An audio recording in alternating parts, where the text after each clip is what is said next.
ricitos de oro, no sé qué, esto es el cuento idílico. Algunos ven esto como una calma, lo que ha sucedido en la economía. Luego hablaremos de mercados. Y yo digo que lo que tenemos es una calma falsa. Los factores macro siguen siendo preocupantes.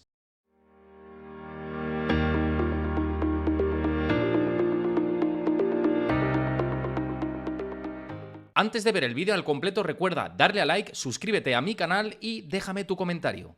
Bueno, pues vamos con estas claves de la semana, espacio patrocinado por Trade Republic, que Trade Republic, os lo digo al principio de esta sección, es la plataforma que utilizo yo para invertir particularmente y personalmente en los ETFs, comisiones tiradas de precio, miles y muchísimos productos que podéis encontrar por ahí, muchos ETFs, yo lo utilizo para invertir en ETFs y pues además tenéis...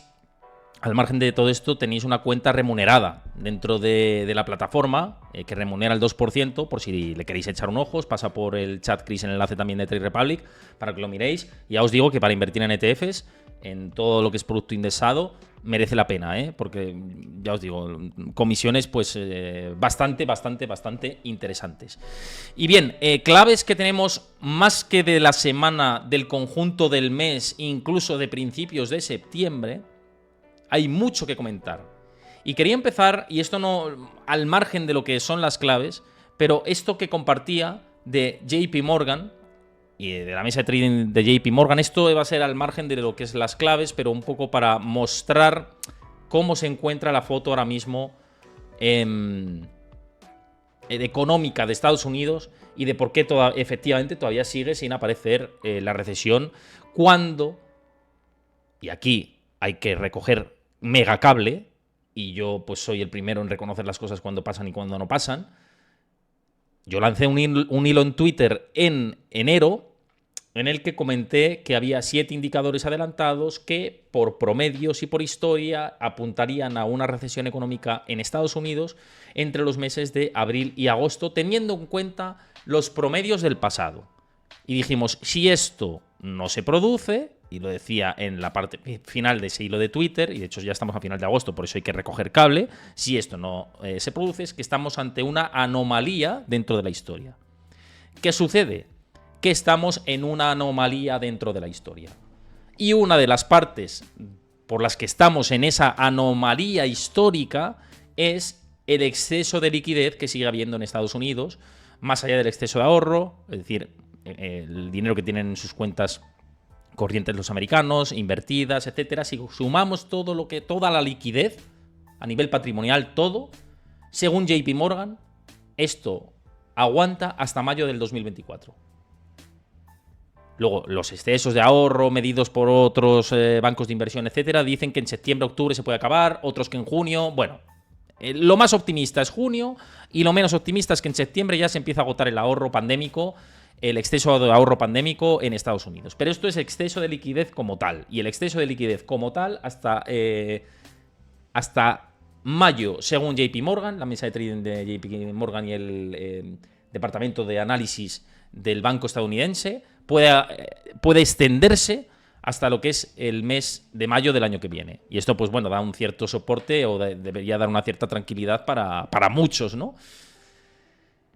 Y esto es tal y como se encuentra la foto. Por eso se va alargando todo, por eso al final se está aguantando el mercado laboral, entre otros factores que tenemos. Pues también está el exceso fiscal, ¿no? El déficit fiscal en el que está incurriendo la administración estadounidense, el cómo se sigue tirando de deuda masivamente, en cómo se está drenando liquidez de una manera a ritmo de caracol en Estados Unidos. Entonces todo esto suma. Todo esto suma, todo esto suma, todo esto suma, todo esto suma. Elía Botoy dices que si el rincón de los mercados por Instagram, si somos nosotros, sí soy yo. Además puedes ver que es mi perfil verificado de Instagram, Elía, y no te preocupes, soy yo. Es una comunidad que he creado dentro de Instagram también, ya que lo permitía la plataforma ahora tener esa comunidad, así que sí, soy yo. O sea, que si accedes a través de ahí, yo, fantástico, que también tengamos ese vínculo, más allá de Discord, pues también a través de otras plataformas, ¿no? O sea, que tranquilidad, es mi perfil verificado, así que no os preocupéis, es un canal de difusión, como dice Chris. Y esto es, bueno, el preludio un poco de lo que quería comentar dentro de las partes de las claves. ¿Qué me preocupa? ¿O qué es más preocupante? Yendo a la primera clave, La primera clave que hemos tenido durante todas estas semanas y que vamos a seguir teniendo durante las próximas semanas y vamos a estar muy pendientes es, sin lugar a dudas, China.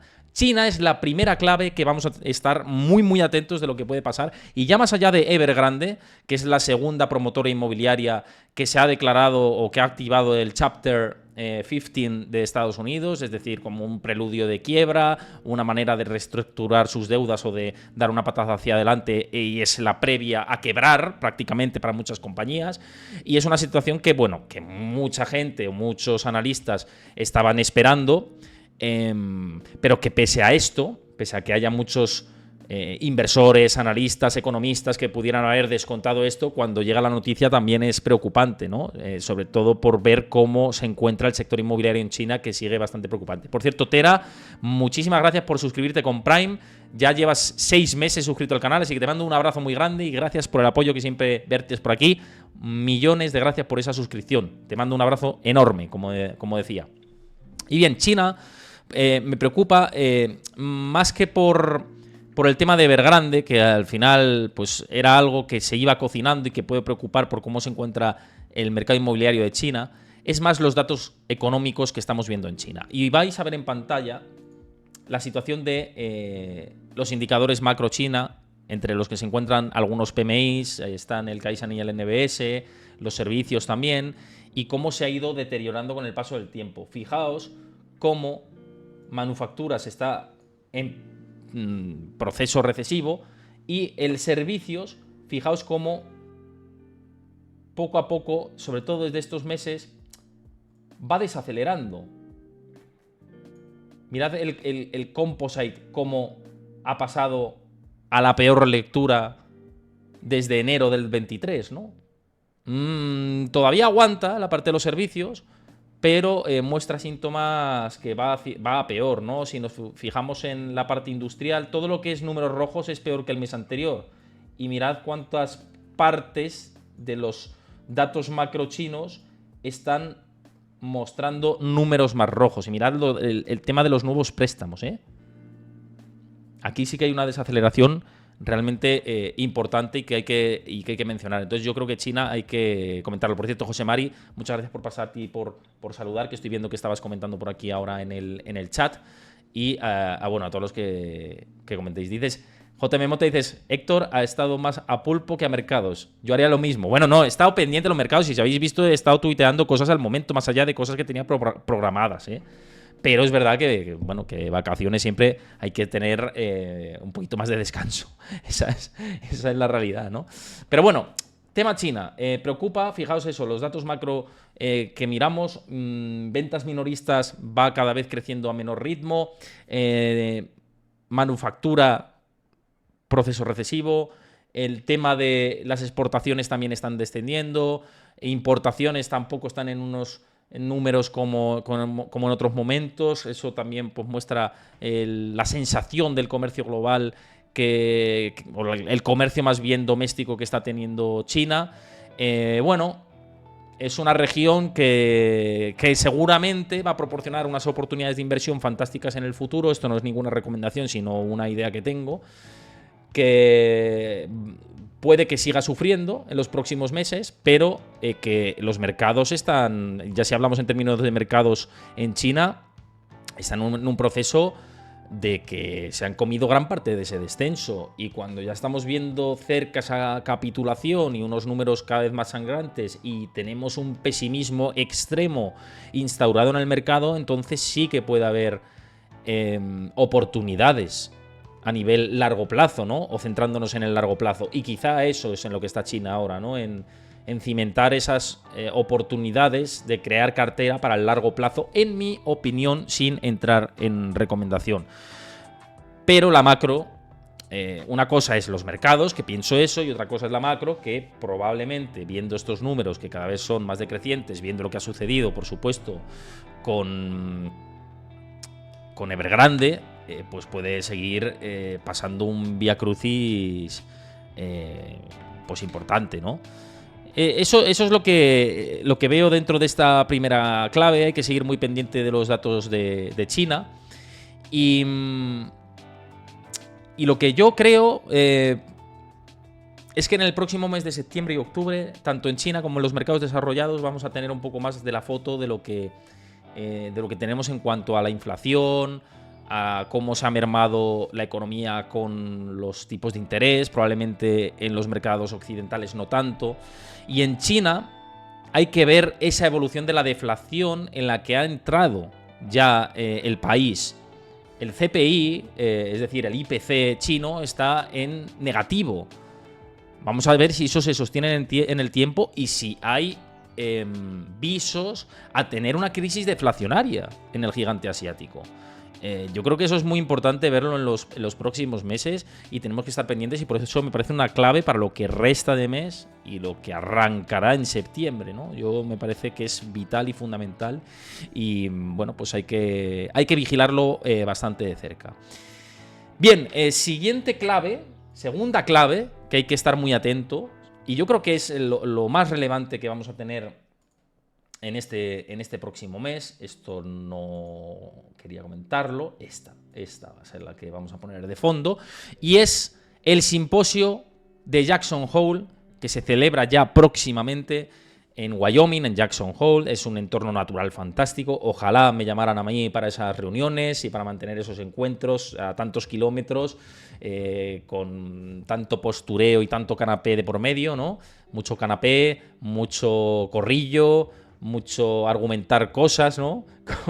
Con expertos de economía y con los banqueros centrales. Y, hombre, a mí como periodista me encantaría cubrir todo esto. Lo que pasa es que, bueno, pues eso es para los elegidos, ¿no?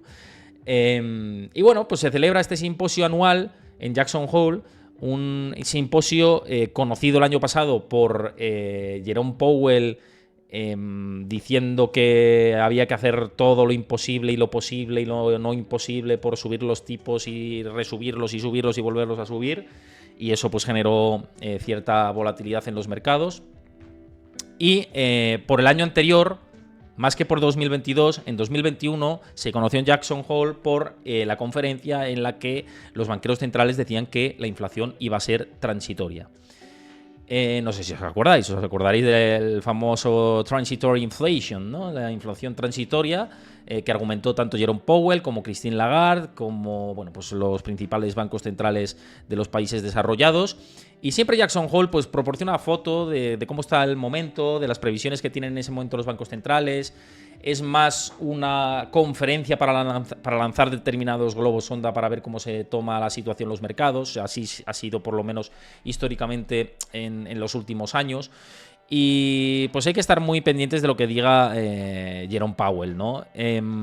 Si nos atendemos a mirar y a observar las filtraciones que ha recibido Nick Timiraos de Wall Street Journal, que es el principal filtrador de la Fed, Nick Timiraos dice que seguramente Jerome Powell no va a hablar de los tipos neutrales de la economía más altos.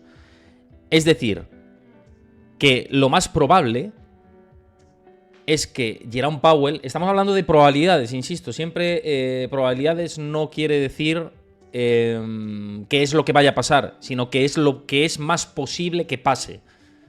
Y si nos fijamos en lo que es más posible que pase, Nick Timiraos nos puede dar una foto perfecta, ¿no? Porque siempre le han filtrado la información de primera mano.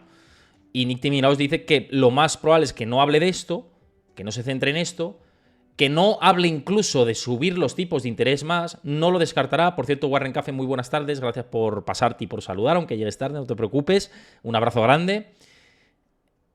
Y que lo más posible, según lo que dice Timiraos, es que hable de tipos altos durante mucho tiempo. Simplemente tipos altos durante mucho tiempo. Ni siquiera de próximas subidas.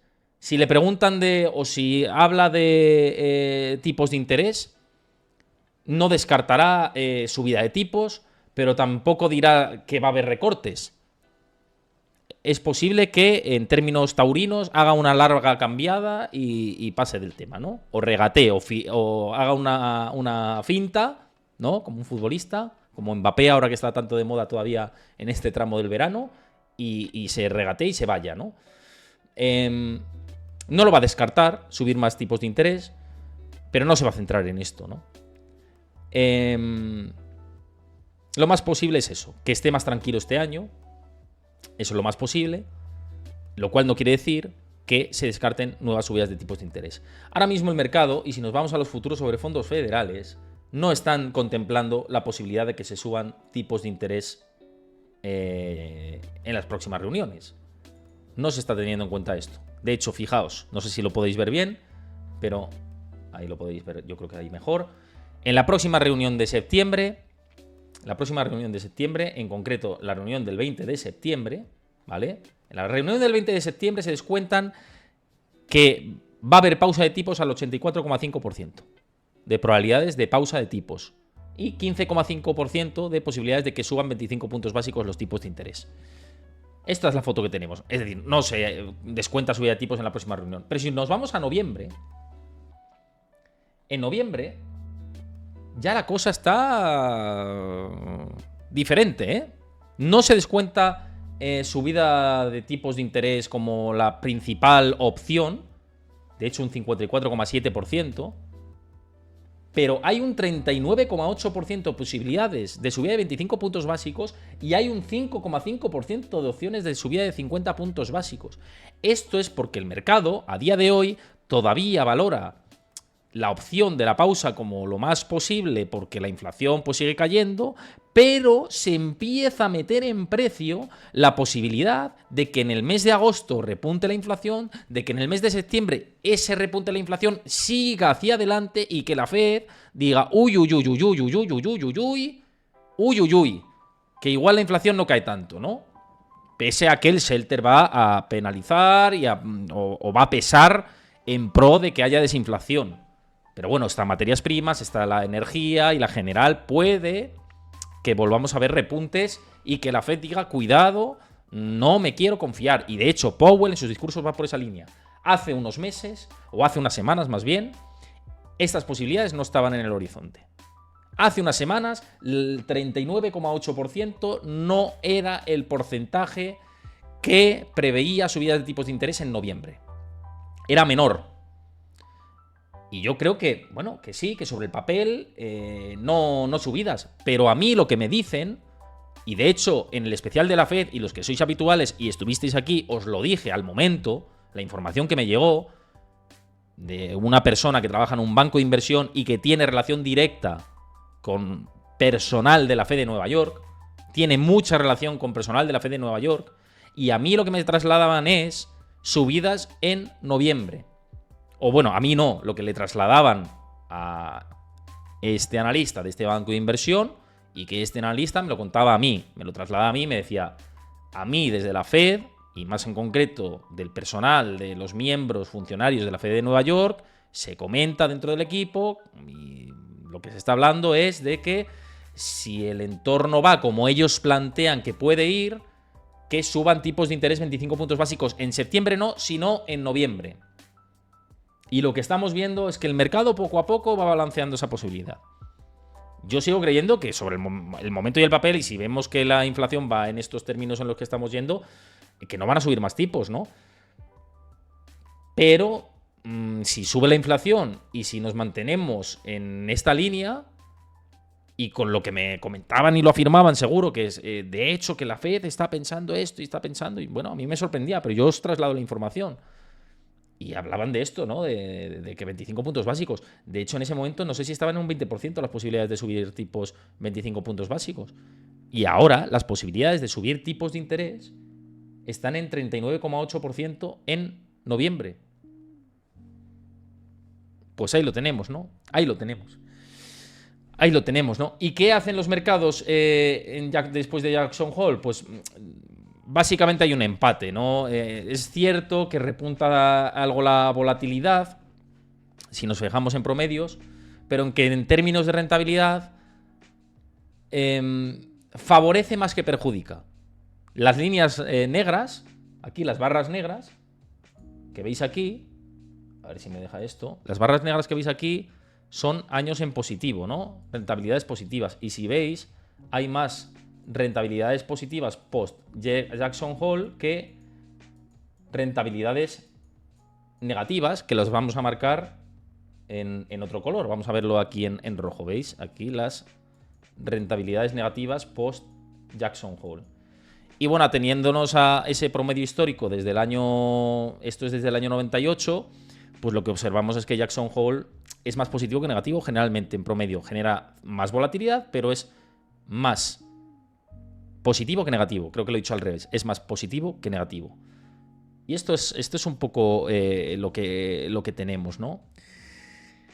Pero al final, fijaos, entre una posible subida de tipos de interés en noviembre, entre una inflación que a lo mejor no se controla del todo como pensaba la Fed previamente o como pensaban muchos economistas y analistas, con los datos de China que a lo mejor empeoran, y con el tema de Charles Schwab, que algunos dicen que si puede ser el Lehman Brothers de septiembre y tal, yo luego opinaré de todo esto. Ya os anticipo que Lehman Brothers hubo uno y es raro, pero bueno, tiene sus particularidades tiene sus particularidades Charles Schwab y luego los comentaremos. Pero con China, la inflación que a lo mejor no se controla, subida de tipos quizá en noviembre y tema Charles Schwab o banca regional que empieza a dar más sustos a partir del otoño, que puede volver a dar sustos, ojo que a lo mejor, algunos han cantado victoria antes de tiempo sobre la economía. Ricitos de oro, no sé qué, esto es el cuento idílico, esto va a salir por aquí Mickey Mouse, Minnie, vamos a pasear, va a sonar música celestial. A lo mejor estamos descorchando el champán demasiado pronto, a algunos. ¿No? No sé. Da esa sensación viendo todo lo que tenemos. Algunos ven esto como una calma. Lo que ha sucedido en la economía. Luego hablaremos de mercados. Hablo de la economía. Es la calma, ya llegó la calma. Y yo digo que lo que tenemos es una calma falsa. Lo que tenemos es una calma falsa.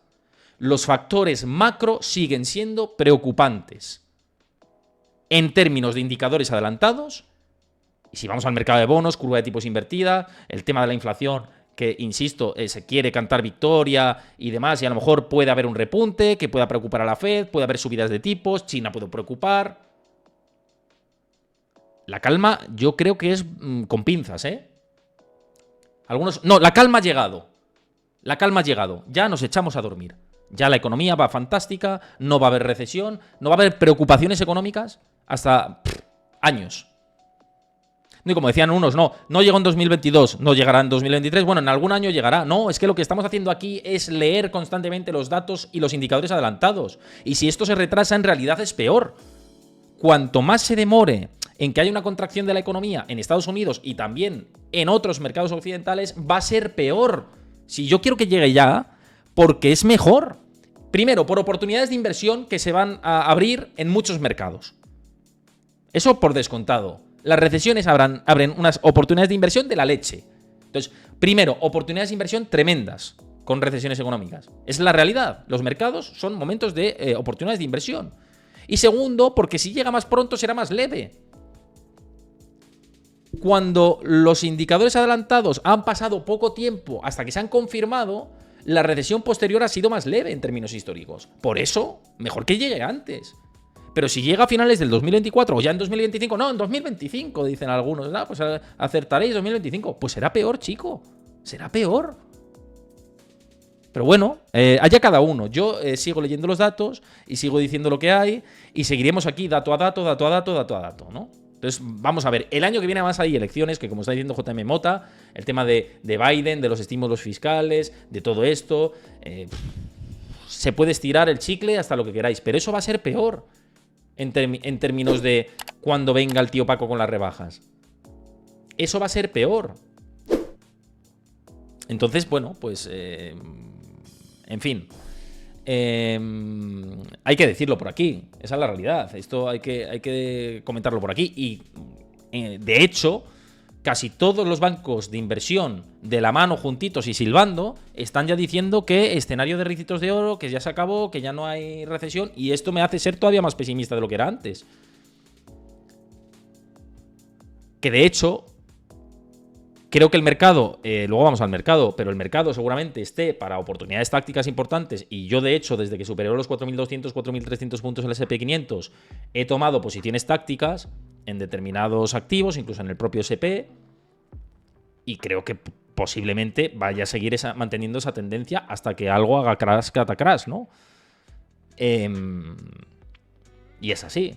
Es un poco lo que hemos visto en otras crisis del pasado. No quiero comentar 2008, pero lo que se ha visto, lo que se vio en el año 2000, lo que se vio en los años 80, en principios de los 90, en los 70, pues en todas estas recesiones que hemos tenido a lo largo de la historia.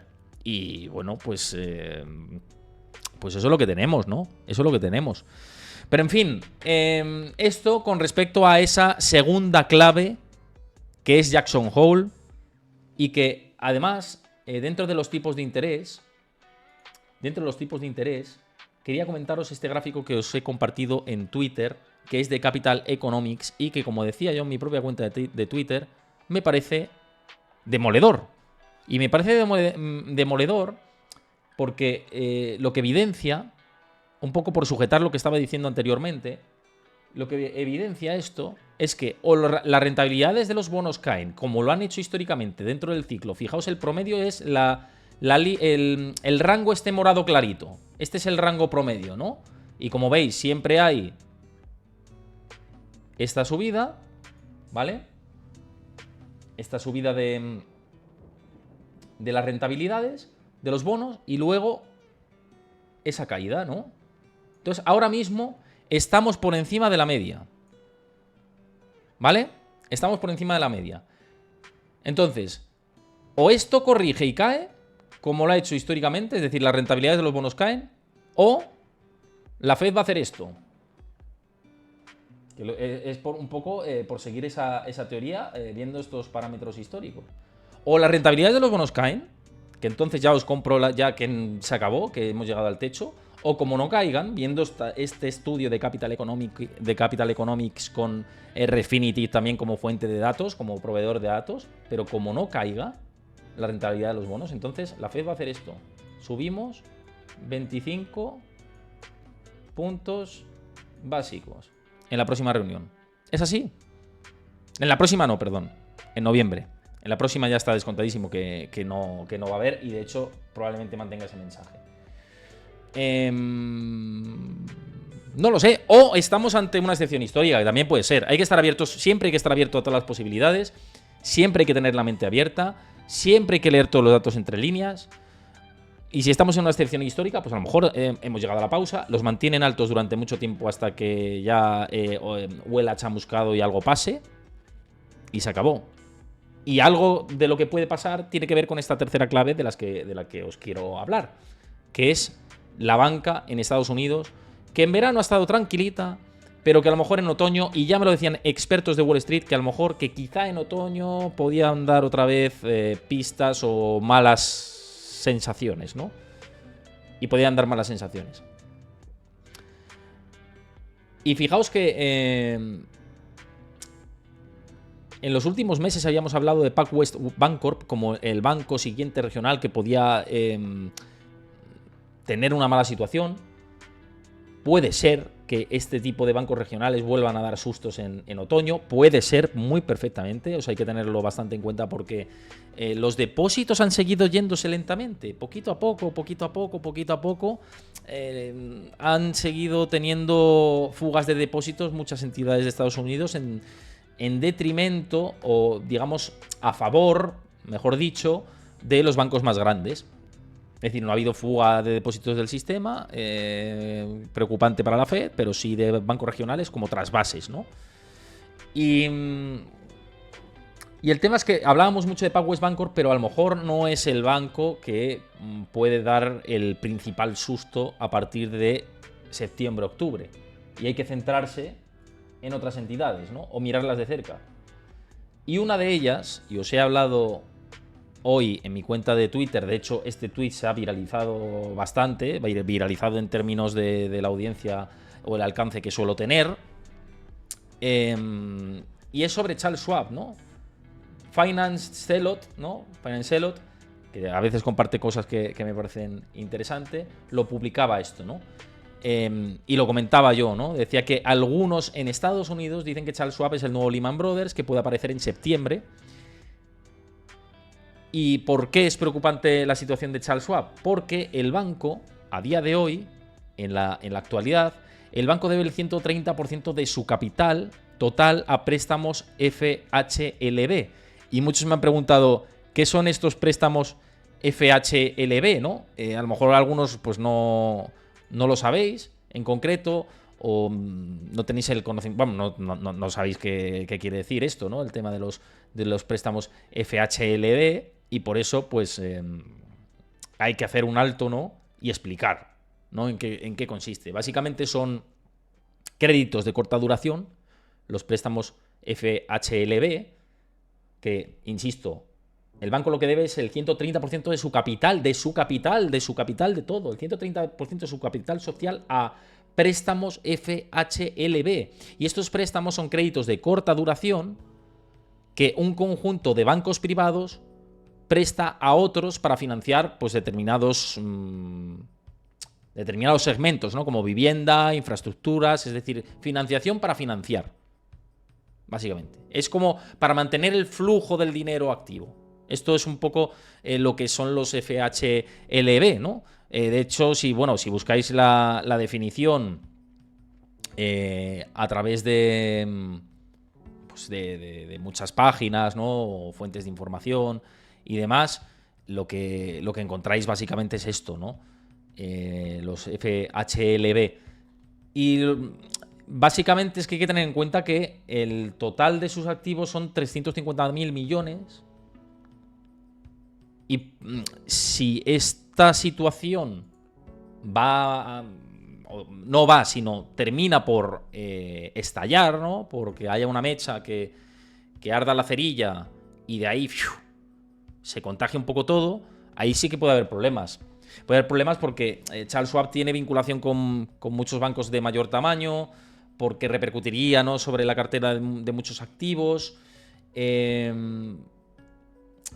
Lo que pasa es que quizá la Fed esté ahí detrás, ¿no? Y habrá ventanas. Antes me contestaba a esta publicación precisamente Daniel Lacalle, que le mando un abrazo desde aquí, y me decía, bueno, la Fed lo resolvió esto con lo de Silicon Valley Bank, que ahora les va a aparecer otro y no sé qué, ¿no? El mismo Daniel Lacalle me lo decía, y yo digo, la Fed va a abrir más ventanas que Windows 95 cuando saltaba un error. ¿Os acordáis cuando Windows 95 saltaba un error a veces, o se metía un spyware, un virus de estos así de la época, ¿no? De finales de los 90 y principios de los 2000, el Windows 95, el Windows 98 o el que tuvierais en ese momento, y empezaban a saltar ventanas, ¿no? ¿Os acordáis, no? De todo esto, ¿no? Los millennials y los anteriores a los millennials, os acordaréis de todo esto, ¿no?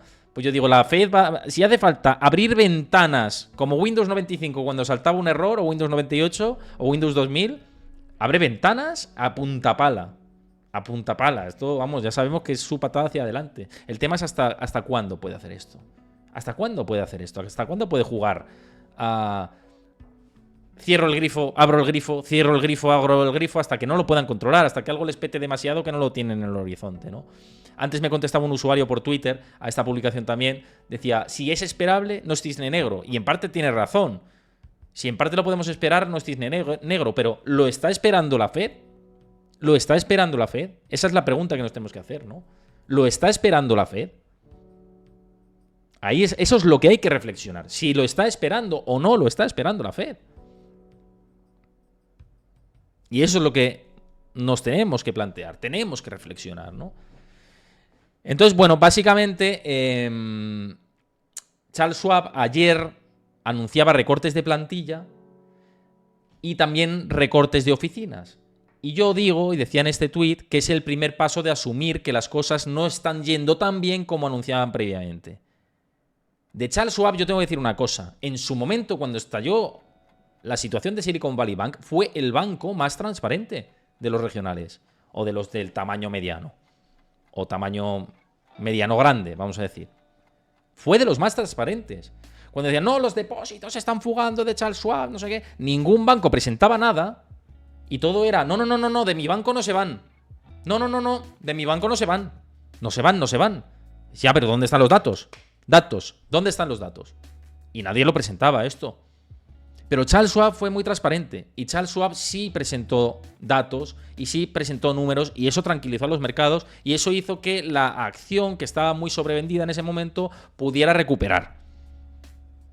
Ahora, lo que estamos viendo ahora, en este momento con Charles Schwab, es que sí que es más preocupante lo que hay, ¿no? A mí sí me preocupa Charles Schwab. A mí sí me preocupa porque si vemos la tabla esta y comparativamente cómo se encuentra, fijaos, el 130%, pero es que está por encima de Silicon Valley Bank, de First Republic Bank y de Signature Bank en cuanto a esas medidas. En cuanto a el porcentaje de préstamo FHLB. Es lo mismo. Y ahora tiene que recoger cable y empezar a hacer ajustes. Uy, uy, uy. Uy, uy, uy. Luego vamos a los mercados, pero vamos a ver rápidamente cómo estaba Charles Schwab hoy, que antes yo veía que estaba cayendo. No sé cómo, no sé si habrá remontado ahora en estos últimos momentos. Vamos a ver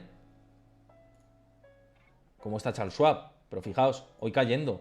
Esto es lo que os decía. Mirad lo que había recuperado por esa política más transparente Charles Schwab. Y hoy, menos 4,5%. 4,5% está cayendo. Mala cosa, ¿eh? Fijaos la figura que ya simplemente por técnico, ¿eh? Mirad la figura que está trazando desde aquí, ¿eh? Ya apuntando aquí. Apuntando a los 51 o 52. Cuidado, ¿eh? Cuidado. Cuidado. Yo creo que hay que mirarlo con cierta precaución, hay que ser precavidos, no hay que decir que esto se va al desastre, ni mucho menos, simplemente que hay que vigilar esta compañía y que puede tener problemas. Y si nos fijamos en las informaciones que salían y que publicaba, por ejemplo, Fox Business, que sí que había accedido a hablar con la compañía y demás, y lo que dice esta información os lo voy a resumir muy rápidamente, por tema como clave informativa, de lo que hemos tenido, etcétera, en relación con Charles Schwab. Dame un momentito. No sé si lo tenía esto por aquí.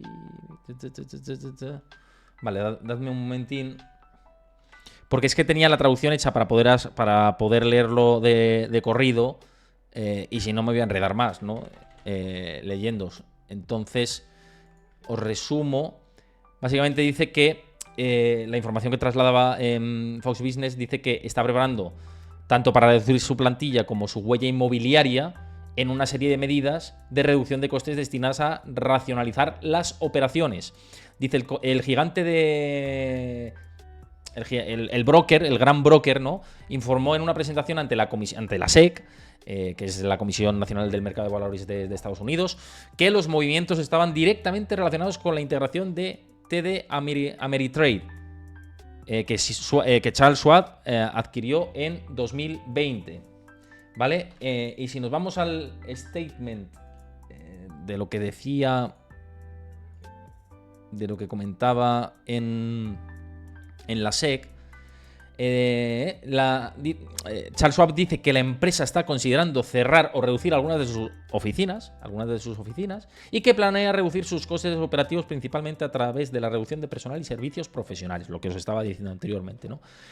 Y la compañía, la propia, esto, palabras textuales de la compañía, dice: hemos dicho, tenemos la intención de tomar una serie de acciones este año y en 2024 destinadas a eliminar el coste y la complejidad de la firma, incluyendo la reducción de nuestra base de gastos, la racionalización de nuestro modelo operativo.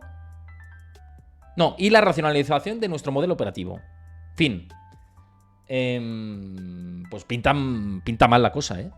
Pinta mal la cosa, la reestructuración no se está tomando positivamente por el inversor, porque no se lo esperaba.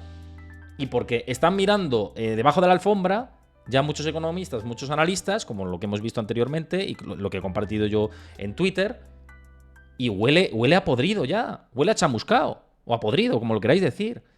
Y yo soy de ser precavido en este sentido, ¿no? Soy de ser bastante precavido, ¿no? Miles ditos a mal. Es cisne negro cuando te levantas en la mañana y petó. Y el mercado ya va con un 5% abajo. Claro, es que eso es lo que me estaban comentando por redes. Y es cierto que parte de esto ya empieza a cocerse, ¿no? Y a valorarse.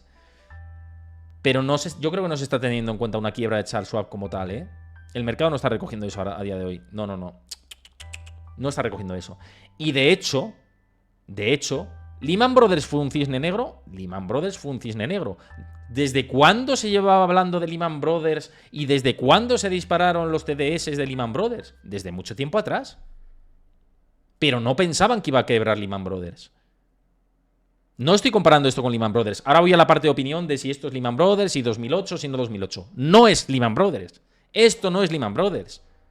Lehman Brothers tenía un tamaño de 610.000 con las hipotecas que estaban contagiadas a todo el país. Las hipotecas subprime. Era un mal endémico que había en ese momento en Estados Unidos. Y que petó porque ellos estaban hasta las trancas de hipotecas subprime y de productos tóxicos vinculados a hipotecas subprime. ¿Os veis La Gran Apuesta? Que es fantástica. Y todo esto lo explica a las mil maravillas. ¿Charles Schwab es el Lehman Brothers? Charles Schwab no es Lehman Brothers. No digamos tonterías. Charles Schwab no es Lehman Brothers como tal. Si Charles Schwab quiebra, ¿puede generar problemas? Sí, por supuesto que puede generar problemas. Pero Signature Bank, Trade Republic Bank y Silicon Valley Bank eran de gran tamaño y petaron las tres. Quebraron las tres. Y el mercado, bueno, o sea, más o menos siguió hacia adelante. El tema es el efecto contagio sobre el resto y la confianza que se va a seguir trasladando de manera negativa. Es decir, joder, vamos a tener que abrir ventanas aquí, vamos. Va a correr el aire abriendo ventanas que... Madre mía, nos vamos a constipar de tanto abrir las ventanas. Eso digo de la Fed, de la ventanilla de liquidez de la Fed, claro. Y ese es el problema, que se genere más falta de desconfianza. Y entonces ya se cierre muy masivamente el mercado del crédito y ahí sí recesión. Y recesión dura, pero no 2008. ¿Qué estamos hablando? Y comparamos las cosas de una manera... No lo digo no por mí, porque yo jamás he comparado esta situación con 2008. Si luego viene un crash del 29 o un 2008 2.0, pues lo diremos. Y diré, no lo veía venir, la verdad. Yo veía venir una crisis. Llevo hablando de que viene una crisis durante mucho tiempo por los indicadores adelantados, pero no hacia ese punto. No hacia ese punto. La situación del mercado hipotecario en Estados Unidos era una locura en 2006, 2007, 2008, hasta que estalla todo. Y ahora no estamos en esas. No es la misma situación, no es comparable. Podemos compararlo a que se pueda generar un crash en los mercados, que se cierre el grifo del crédito, no sé, podemos decir muchas cosas, pero comparar esto con... Todo es comparable con Lehman Brothers. Y no se debe comparar todo con Lehman Brothers, ¿no? O sea, a nivel informativo, a nivel curioso, podemos decirlo, y yo mismo lo he comentado por redes y he dicho, pues hay algunos analistas que hablan de que esto puede ser el Lehman Brothers de septiembre. Ahora, ¿yo creo que esto es el Lehman Brothers de septiembre? No. ¿Esto quiere decir que creo que Charles Schwab no vaya a quebrar? Puede quebrar, pero de momento tampoco va por ese sendero como tal. Tenemos que seguir viendo más informaciones y entonces ya decir sí. Y de hecho, desde Estados Unidos, de momento no me trasladan preocupaciones. De momento no me trasladan preocupaciones a mayores de Charles Schwab. De momento no me trasladan preocupaciones a mayores de Charles Schwab. Los analistas con los que he podido hablar de Wall Street. De momento no. Ahora, ¿descartable? No. Lehman Brothers, tiene que llover mucho. Tiene que llover mucho. Deutsche Bank sí podría ser de esa entidad, por ejemplo. Si van las cosas mal. O Citigroup, ¿no? Que muchos dicen, no, Citigroup está todo bien, tal. Sí, pero debajo de las alfombras a lo mejor tiene muchos derivados de otras entidades que le salpican. Y tiene inmobiliario comercial y tiene cosas. Ahora mismo está todo bien, todo ok. Y cuando va todo bien, pues el ruido no se mira. Pero dentro de las entidades hay que mirar qué entidad está mejor y qué entidad está peor. Simplemente. Bueno, y esto como la tercera clave, Charles Schwab. Por cierto, recuerdo que si os gusta este tipo de contenido, que sigáis el canal de Twitch. Antes, de hecho, quiero dar las gracias, que he visto seguimientos ya por el canal. Dadme un momentito. Que he visto que me ha seguido Tedani14. Muchísimas gracias por seguir el canal de Twitch. A los nuevos que estéis por aquí también os invito a que sigáis el canal de Twitch. Y que si os gusta mucho el contenido, como ha hecho Tera1975, nuestro querido amigo, que os suscribáis. Que siempre es un apoyo fantástico, ¿no? Que os suscribáis, que así os evitáis que os salten los anuncios y que os unáis a mi comunidad de Discord. Ahí comparto información en tiempo real, gráficos, análisis, debates con vosotros. Estáis en contacto toda la comunidad, ya más de 1.700 personas. Os pasa por el chat Chris el enlace para que os unáis y seguramente os guste. De hecho, creo que hoy se han unido Leo Torres y Polonio 210. Muchas gracias por uniros a la comunidad de Discord. Así que bienvenidos ahí a la comunidad por ahí que tenemos en Discord. Y bueno, por supuesto que si esto lo veis desde YouTube, que os suscribáis al canal si no lo habéis hecho, si os gusta mucho este contenido, que dejéis vuestro comentario, ¿qué os parece? ¿Qué os parece lo de Charles Schwab? ¿Lo veis preocupante? ¿No lo veis preocupante? El tema de China, ¿os preocupa? ¿No os preocupa? ¿Estáis de acuerdo? ¿No estáis de acuerdo? Jackson Hole, ¿qué os parece que van a hacer los bancos centrales? ¿Van a subir más los tipos? Dejádmelo en comentarios en YouTube, que siempre se agradece mucho vuestra opinión. Dejad vuestro like para que figure en el vídeo. Y pues si no estáis suscritos, si os gusta el contenido, que os suscribáis a YouTube, que yo estoy encantado con cómo ha crecido el canal. Por cierto, en YouTube hemos superado los 20.000 suscriptores ya, lo hemos superado la semana pasada. De hecho, estamos en 20.200 ya. En poco tiempo hemos subido esos 200 también extra. Y también en mi perfil de Twitter o de x.com, que ya sabéis que ha cambiado el nombre, justo en el día de hoy he superado los 20.000 seguidores. De hecho, ya estoy en 20.060 o algo así, o 20.067. He crecido además hoy justo mucho. Así que 1.000 millones de gracias a todos por el apoyo que me estáis dando en redes sociales. En Instagram también estoy en 23.000. Bueno, pues todos los perfiles de las redes sociales están creciendo muchísimo, así que os quiero dar un abrazo enorme a todos por permitir que hayamos o que haya crecido a estos niveles como lo estoy haciendo. Bien, cuarta clave que quiero comentar, y esto lo voy a comentar un poquito más rápido porque quiero ir luego a las sorpresas y a cosas que os tengo que comentar. Cosas que os tengo que comentar al final del programa, y es la situación técnica que estamos viendo en... dame un momentito. La situación técnica de los mercados en Estados Unidos. ¿Cómo se encuentra ahora mismo a nivel técnico el SP500, el índice de referencia del mercado de Estados Unidos? Simplemente va a ser una situación, va a ser un análisis muy a brocha gorda, ya lo sabéis, en tema técnico yo muy a brocha gorda, y conjugando toda esta parte fundamental y lo que he dicho yo en otras situaciones. El SP500 ahora ha tenido una corrección que ya pues quiebra esta línea de tendencia y que sanea más el movimiento, y siempre hemos dicho que si ajustaba ese movimiento alcista, es decir, si se producía una corrección de corto plazo, sería sano para esa tendencia alcista, valga la redundancia. De hecho, en uno de los últimos programas de las claves decía, es que esto no lo frena nada, es que esto se va a la siguiente resistencia si nada lo frena, si nada aparece. Y entonces, bueno, apareció todo el tema después de Evergrande y, bueno, pues toda esta situación de que en agosto los mercados también estacionalmente se comportan negativamente, y así ha sido, ¿no? En pocas semanas hemos visto ese movimiento a la baja. ¿Preocupa este movimiento a la baja? De momento no, y hemos visto un rebote, de hecho, desde tocar estos niveles de soporte. Vamos a intentar hacer esto un poquito más grande. De hecho, desde... A ver, un momentito. De hecho, desde tocar este mini soporte intermedio de aquí, que lo vamos a trazar así rápidamente, se apoya en este soporte de los 4.330 aproximadamente, y de ahí rebota, que hoy reajusta un poco el movimiento y ya cae un 0,29%. También con todo esto de Charles Schwab pues no está ayudando nada, ¿no? Efectivamente, JM Mota, mañana Nvidia y los resultados muy importantes en términos de el boom este que seguimos con la inteligencia artificial. Totalmente, te compro ese argumento, absolutamente. Estoy de acuerdo con lo que dices. Pero de momento, bueno, de momento preocupante no lo es, y de hecho puede tener recorrido este movimiento justo, fijaos, hasta esa línea de tendencia, que es donde está el siguiente retroceso de Fibonacci. Y siguiente nivel de soporte, donde ahí sí que hay que mirarlo con cuidado, son los 4.200 puntos aproximadamente. 4.180, 4.200 puntos.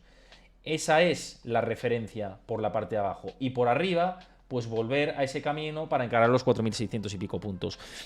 ¿Puede llegar de manera inmediata a esos 4.600 y pico? Ya es más difícil. Ya es más difícil que semanas atrás con ese impulso tan fuerte y de hecho casi llega a tocarlo. Casi llega a tocar ese nivel de resistencia. Ahora habrá que esperar un poco más. Pero la tendencia alcista de momento sigue. La tendencia alcista secular de fondo desde el mes de octubre de momento sigue. Y seguirá mientras no quiebre a la baja los 4.180, 4.200 puntos.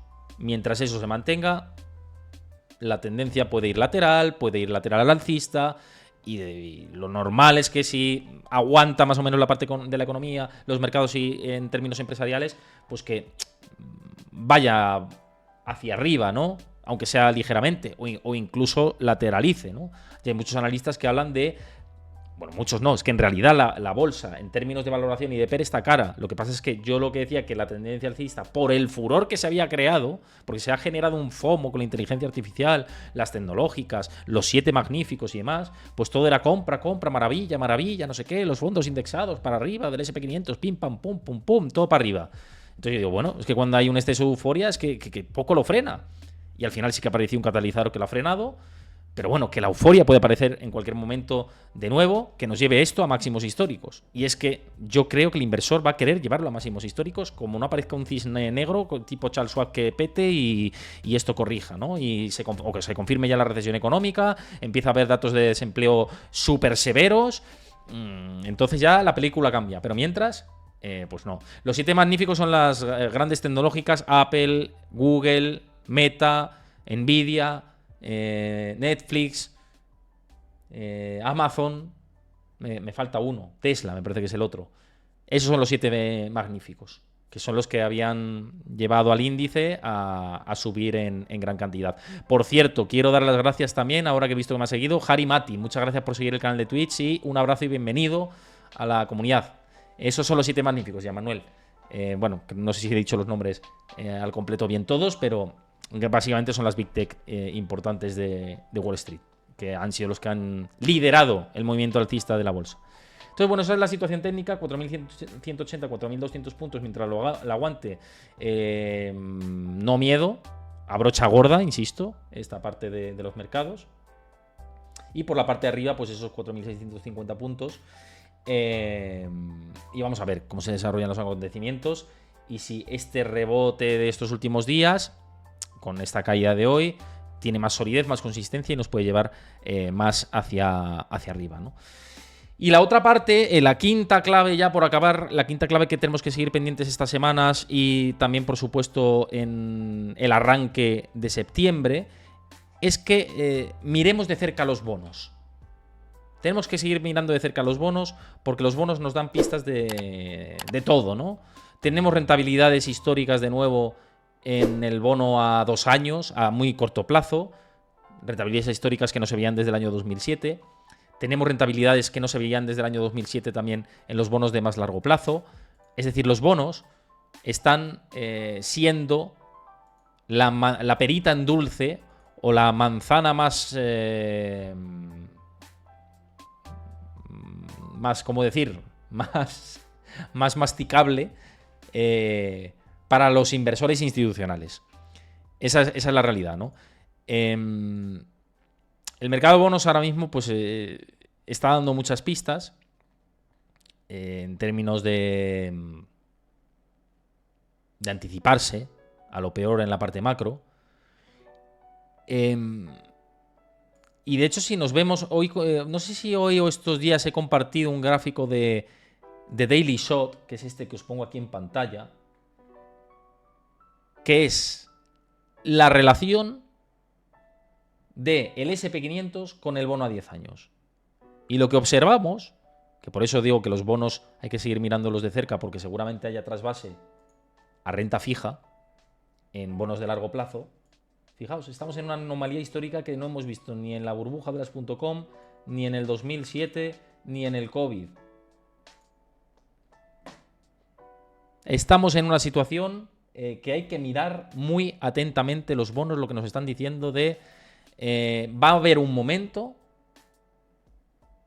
que la rentabilidad-riesgo, el binomio rentabilidad-riesgo, la bolsa ya no quiera absorber más riesgo por parte de los principales inversores institucionales mientras mantengamos estos niveles de rentabilidad con esta ola de ventas que se ha generado en el mercado de bonos. Entonces, bueno, pues yo creo que es un mercado que suele ser termómetro y que hay que mirar absolutamente lo que sucede ahí, ¿no? Mices Harry, dices, todo lo que sea bonos es enfocarte en renta fija, aunque un pequeño porcentaje no vendría mal, ¿no? Sí, o un gran porcentaje, ¿eh? Ya te digo que hay gestores que es un gran porcentaje, ¿eh? O sea, seguro, ya te lo digo. En fin, hasta aquí el tema de las claves de la semana.